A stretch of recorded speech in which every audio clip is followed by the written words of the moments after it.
ఇప్పుడు నేను కూడా గతంలో పిచ్చి పూజలు చేశా.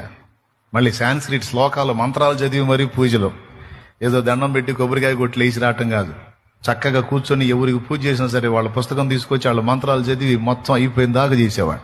అన్ని చేసి చేసి చేసి అన్ని చరిత్రలు చదివి నాలో పనిచేసిన అరిషడ్ వర్గాలన్నీ వాళ్లలో కూడా పనిచేస్తాయని గ్రహించి కామ క్రోధ లోభ మోహ మదమాశ్చర్యములకు నేను బానిసనైనట్టు వాళ్ళు బానిసలేనని గుర్తెరిగి సన్యాసి రాసుకుంటే బూడిద రాలిద్దని, నేను పాపినై ఉండి నేను పాపినే, నేను మొక్కేవాళ్ళు పాపులై ఉండి ఆ పాపులు ఈ పాపిని ఏం బాగు చేస్తారు?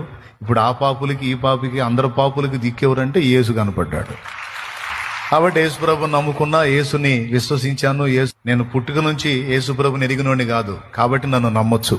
యేసుకు మించిన దేవుడు లేడు. యేసే నిజమైన దేవుడు, యేసే పరిశుద్ధుడైన దేవుడు, యేసే ప్రేమగల దేవుడు, యేసే మన సృష్టికర్త అనడానికి యోగ్యుడు. యేసు అందరికీ